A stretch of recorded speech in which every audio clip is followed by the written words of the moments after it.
ETV YouTube ఛానల్స్లో మీ వ్యాపార ప్రకటనల కోసం ఈ నంబర్కి కాల్ చేయండి. పెళ్లి పుస్తకం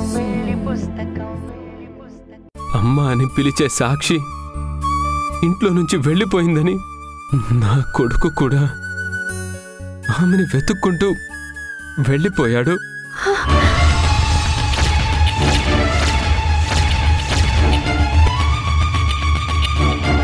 ఏంటి, సిద్ధు ఇంట్లో లేడా? కొన్ని రోజుల నుండి వాడి కోసమే పిచ్చోడ్లా తిరుగుతున్నాను. ఎక్కడున్నాడో, ఎక్కడ తిరుగుతున్నాడో ఆచూకీనే లేదు. అసలు క్షేమంగా ఉన్నాడో లేదో కూడా తెలియటం లేదు.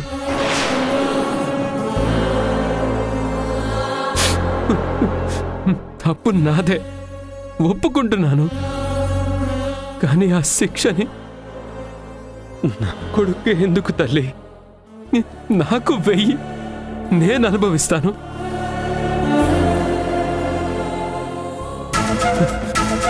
సిద్ధు కోసం వెతికి వెతికి అలసిపోయాను తల్లి. అయినా సరే వాడు దొరికే వరకు తిరుగుతూనే ఉంటాను. ఈ ప్రాణం పోయినా పర్లేదు, కానీ నా కొడుకు క్షేమంగా ఉంటే చాలు. ఒంటరిగా ఎక్కడికి వెళ్ళడానికి ఇష్టపడని వాడు ఈరోజు అమ్మ కోసం పప్పాని కూడా వద్దనుకొని వెళ్ళిపోయాడు.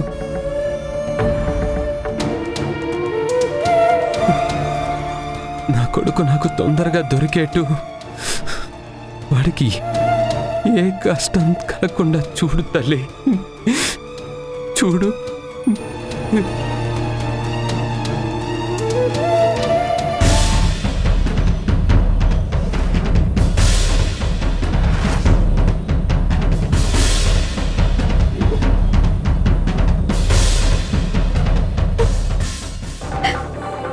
సిద్ధుకి నన్ను మర్చిపోయే శక్తి నిమ్మంటే నా కోసం వెతికి ఆలోచన ఇచ్చావా తల్లి? ఆ పసివాణ్ణి ఎందుకలా బాధ పెడుతున్నావు? నేను ఆ ఇంటికి వెళ్ళనని నీకు తెలుసు కదా. దయచేసి ఆ తండ్రి బాధని అర్థం చేసుకుని సిద్ధు దొరికేటట్టు చూడు.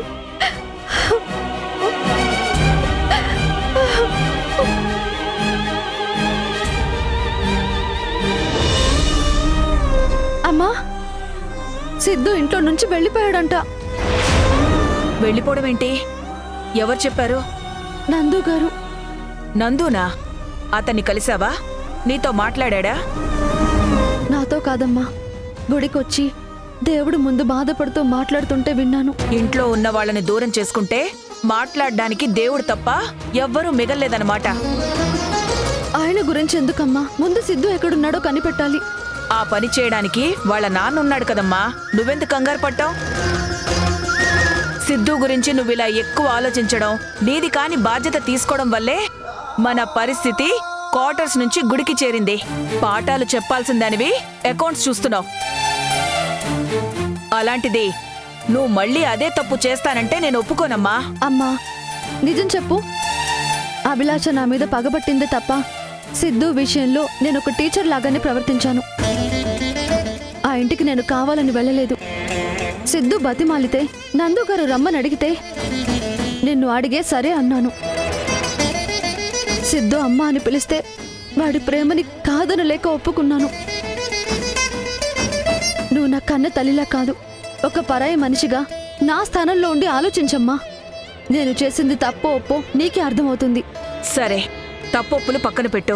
మనం ఇలా ఉండటానికి ప్రత్యక్షంగానో పరోక్షంగానో కారణం ఎవరు? నువ్వు ఒప్పుకున్నా ఒప్పుకోకపోయినా సిద్ధు విషయంలో నువ్వు టీచర్ కన్నా ఎక్కువ ఆలోచించావు. నందు నోటికొచ్చినట్టు మాట్లాడేంత చనువు ఇచ్చావు. ఆ మనిషి పొగరుతో అన్న మాటలు, ఆవేశంతో తీసుకున్న నిర్ణయాల వల్లే మనం బయటకొచ్చాం. సిద్ధు కూడా అందుకే బయటకొచ్చుంటాడు. అతని తప్పుకి నువ్వు బాధ్యత తీసుకోవడం, తర్వాత బాధపడటం నాకిష్టం లేదు. అంటే నందు గారు చేసిన తప్పుకి సిద్ధుని శిక్ష అనుభవించమంటున్నావా? నేను చేసింది తప్పని ఒప్పుకుంటాను, కానీ మా వల్ల సిద్ధు బాధపడ్డ న్యాయమా? సిద్ధుకి తండ్రి తప్ప వేరే ప్రపంచం తెలియదు. అలాంటిది నేను ఇంట్లో లేనని బయటికి వచ్చాడంటే నా మీద ఎంత ప్రేమ ఉండుంటుందో ఆలోచించు. ఆ ప్రేమకి విలువ ఇవ్వకుండా ఎలా ఉండాలమ్మా? ఇల్లు స్కూలు తప్ప వేరే చోటే తెలియని వాడు ఏ ధైర్యంతో నన్ను వెతుక్కుంటూ తిరుగుతున్నాడో ఆలోచించు. వాడికి ఏదైనా జరగరాంది జరిగితే తప్పు ఎవరిదవుతుంది? నేను సిద్ధు గురించి తప్ప ఎవరి గురించి దేని గురించి ఆలోచించను. వాణ్ణి క్షేమంగా ఇంటికి తీసుకెళ్లి అప్పగించడమే నా లక్ష్యం. ఈ విషయంలో నీ మాట కాదంటున్నందుకు నన్ను క్షమించమ్మా. సాక్షి, సాక్షి, నేను చెప్పేది విను.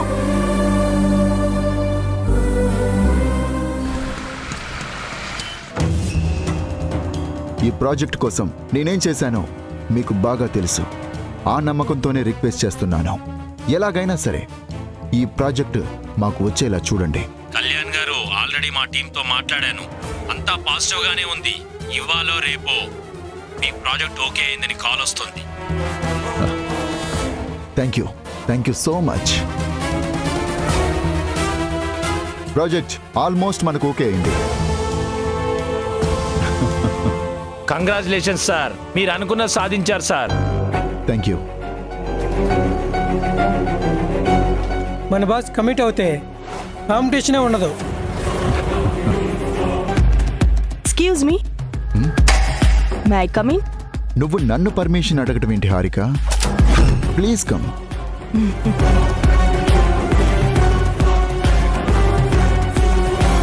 ఏంటి చాలా హ్యాపీగా ఉన్నట్టున్నారు?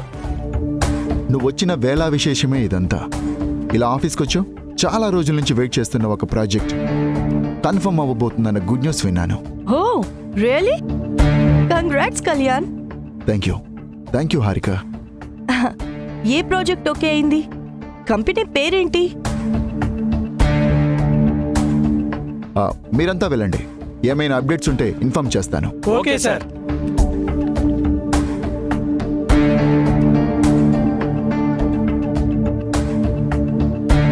ప్లీజ్.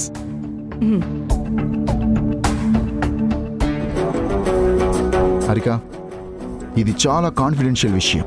అందుకే అందరినీ బయటికి పంపించాను. ఇప్పటి వరకు ఇక్కడే ఉన్నారు కదా, తెలియకుండా ఎలా ఉంటుంది?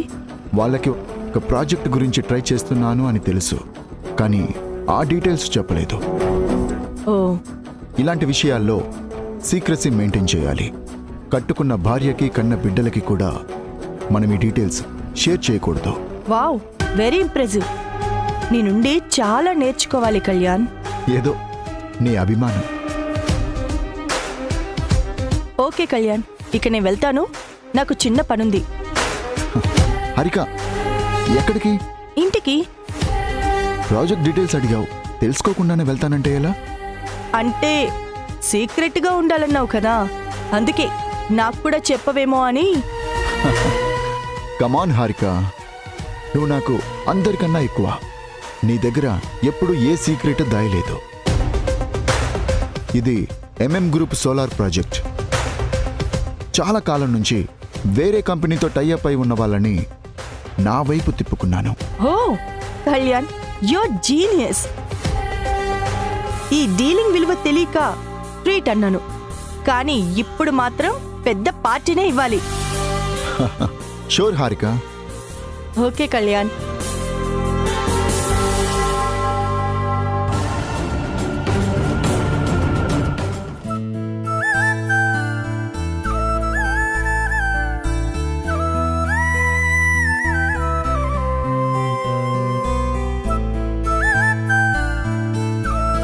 నమస్కారం అండి.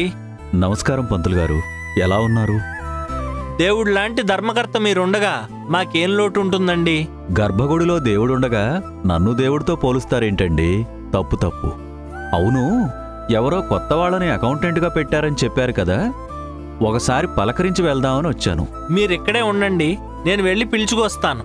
ఎందుకండి? మన గెస్ట్ రూమ్లోనే ఉన్నారు కదా, వెళ్ళి పలకరిద్దాం రండి. సాక్షి, అమ్మా సాక్షి. చెప్పండి పంతులు గారు. సాక్షి లేదా అమ్మా? లేదండి. అమ్మా, ఈయన ఆలయ ధర్మకర్త గారు. నమస్కారం అండి. నమస్కారం అమ్మా. అయ్యా, ఈవిడ సాక్షి అమ్మగారు.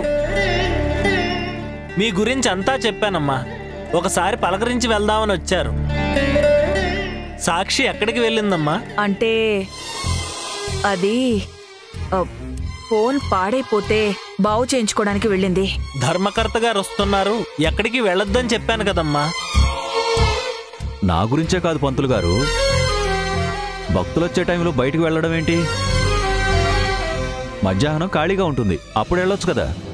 వచ్చేస్తుందండి. బాగా చదువుకున్న వాళ్ళతో ఇదే సమస్య. చిన్న ఉద్యోగం అని చులకనగా చూస్తుందేమో. ఇదేం ఉచిత సేవ కూడా కాదు, జీతం ఇస్తున్నాం కదా. ఆ అమ్మాయి వచ్చిన తర్వాత ఇదే ఫస్ట్ అండ్ లాస్ట్ వార్నింగ్ అని చెప్పండి. మా ధర్మకర్త గారు అన్ని విషయాల్లో ఎంత మంచివాడో సమయపాలన విషయంలో అంత చండశాసండమ్మా. సాక్షి మరీ మరీ చెప్పినా లెక్క చేయకుండా వెళ్ళిపోవడం ఏంటమ్మా? అమ్మాయితో మాట్లాడించి తన అర్హతకి తగ్గ ఉద్యోగం ఏదైనా ఉంటే చూడమని చెప్పాలనుకున్నాను. ఆ అవకాశం కూడా లేకుండా చేసింది.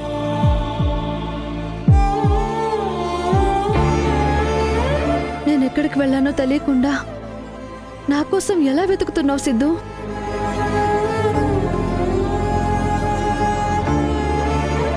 బాబు, ఏమైందమ్మా? లే.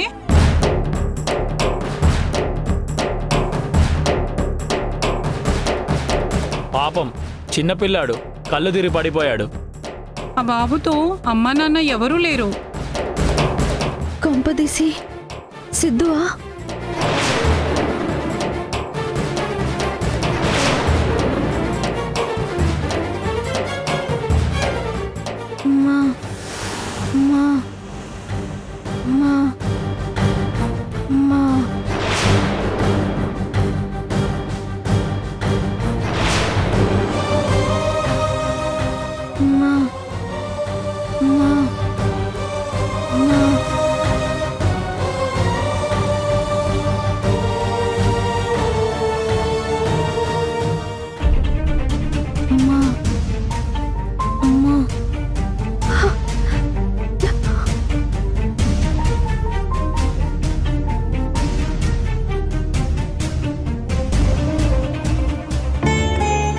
అందరూ వింతగా చూస్తున్నారేంటి?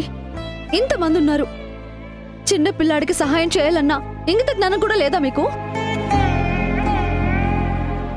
ఎవరైనా ఉంటే నీళ్ళు ఇవ్వండి. తీసుకో అమ్మా.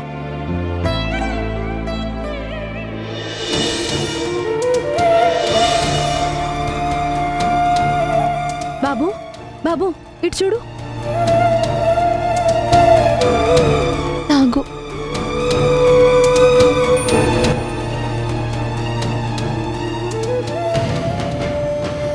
పర్లేదా ఇప్పుడు? ఎవరు బాబు నువ్వు? మీ ఇల్లు అక్కడ? ఎవరితో వచ్చావు? నాన్నా, గోపి, అమ్మా, ఏమైందిరా? ఎక్కడికి వెళ్ళిపోయావు? లే నాన్నా, లే. ఏమైందిరా నీకు? ఎక్కడికి వెళ్ళేవరా నన్ను వదిలేసి? అక్కడే ఉండమని చెప్పాను కదా.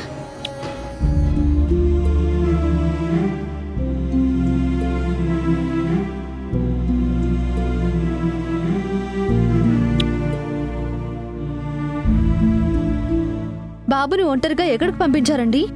దగ్గరలో షాప్కి వచ్చానమ్మా. వీడేమో చెప్పకుండా వచ్చేశాడు. ఎంత కంగారు పడ్డాను. సమయానికి మీరు సహాయం చేశారు. మీ రుణం తీర్చుకోలేనమ్మా. నాన్న, ఆంటీకి థ్యాంక్స్ చెప్పు.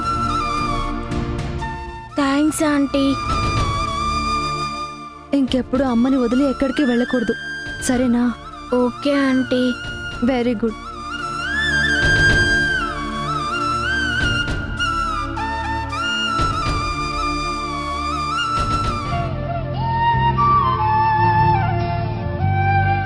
పాపం సిద్ధు, ఇలాంటి కష్టం ఏదైనా వస్తే సాయం చేయడానికి ఎవరైనా ఉంటారో లేక ఒంటరిగా ఉన్నాడో.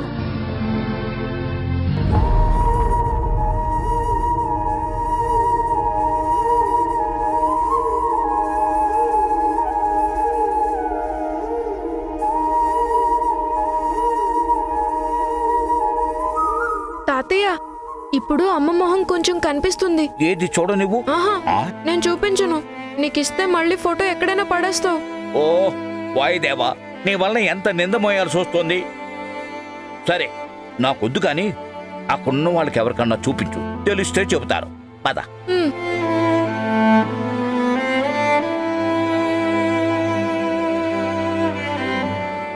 అంకుల్, మా అమ్మని ఎక్కడైనా చూసారా? చూడలేదు.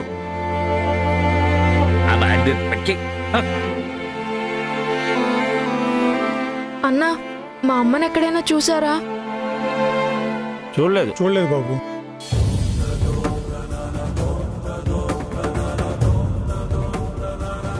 అంకుల్, మా అమ్మని ఎక్కడైనా చూసారా? చూడలేదు. చూడలేదు.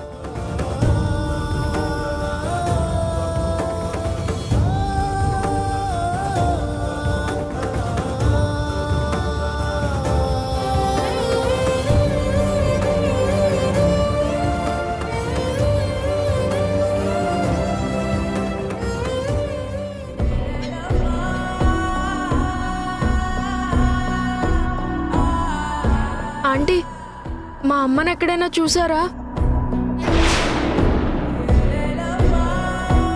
ఏంటి, ఈవిడ మీ అమ్మ? అవునండి. మీకు కనిపించిందా? అవును బాబు. నా కొడుకు కళ్ళు తిరిగి పడిపోతే మీ అమ్మే కాపాడింది. అదిగో ఇప్పటి వరకు అక్కడే ఉంది. అమ్మా, అమ్మా. యువరాజా, యువరాజా.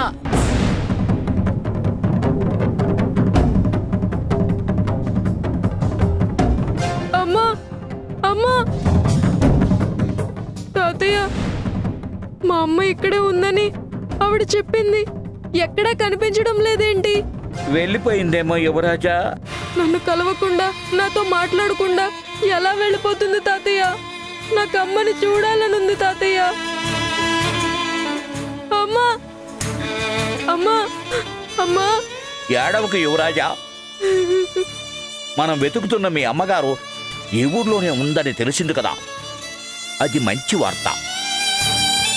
ఎక్కడున్నారో తెలియక ఇన్ని రోజులు కంగారు పడిన నీ మనసుని నువ్వు కుదుట పెట్టుకో. యువరాణి వారు ఇక్కడే దగ్గరలోనే ఉంటారు. చుట్టుపక్కల జల్లెడి పట్టి అమ్మను కన్ని పెడతాం. పద నాన్న, పద.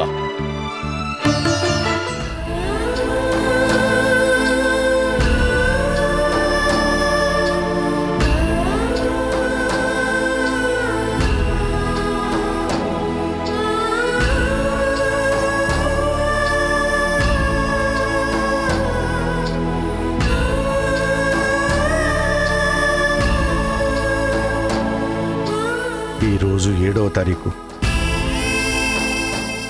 సరిగ్గా ఇదే రోజు నీ జీవితం కొత్తగా మొదలవుతుందని ఆశపడ్డాను. పెళ్లి చేసే ముందు అటు 7 తరాలు ఇటు 7 తరాలు చూసుకోవాలని పెద్దలు చెప్పిన విషయం మర్చిపోయి ఒక పెద్దగా దగ్గరుండి తాళి కట్టించాను.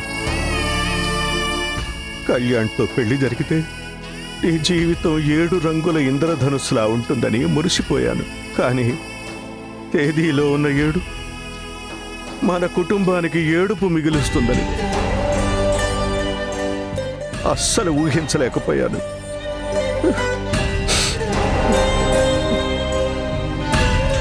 ఏడు అడుగులతో మొదలయ్యే జీవితం అర్ధాంతరంగా ముగిసిపోతుందని కలలో కూడా అనుకోలేదు తల్లి. మేకవన్న పులిలాంటి కళ్యాణి గురించి పూర్తిగా తెలుసుకోకపోవడం నా తప్పే. అక్షంతలు వేసిన ఈ చేత్తోనే కన్నీళ్లు తుడిచే కర్మ పట్టినందుకు నన్ను క్షమించమ్మా. క్షమించు.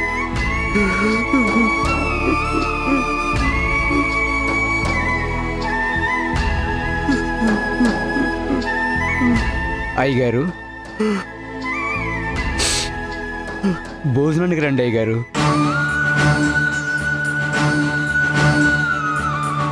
ఈరోజు ఏంటో తెలుసా రామయ్య?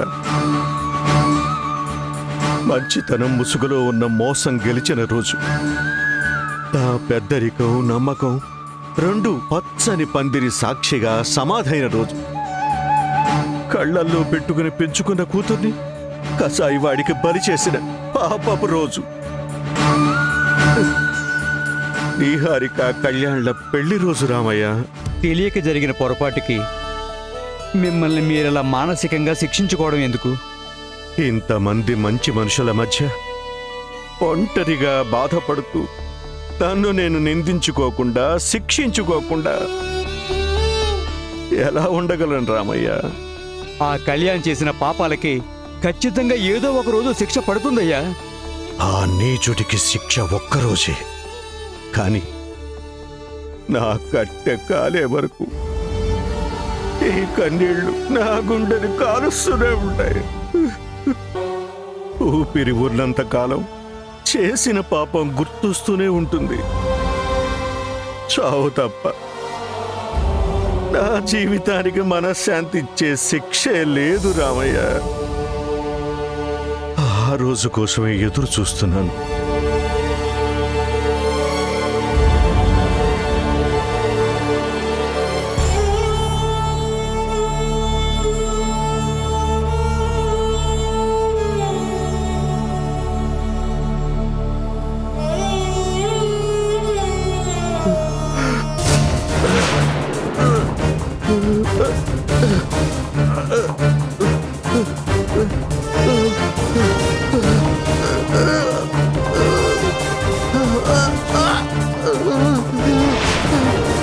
అయ్యా, అయ్యగారు, అయ్యగారు, ఏమైంది అయ్యగారు? అయ్యగారు, అయ్యా, ఏమైందయ్యా? అయ్యా, అయ్యగారు, ఏమైందయ్యా?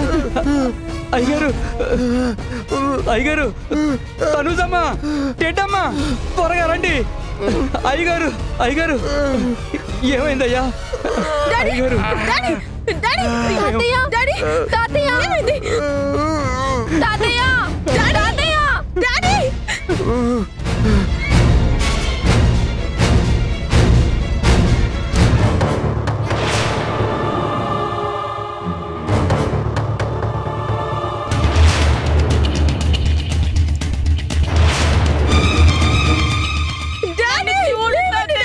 అయ్యగారు, డాడీ, తాతయ్య కళ్ళు తెరువు తాతయ్య.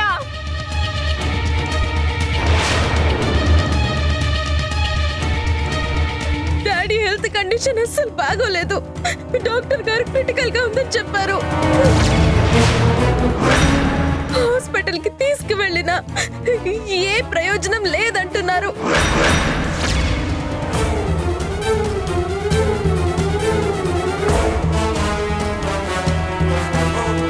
సిద్ధు,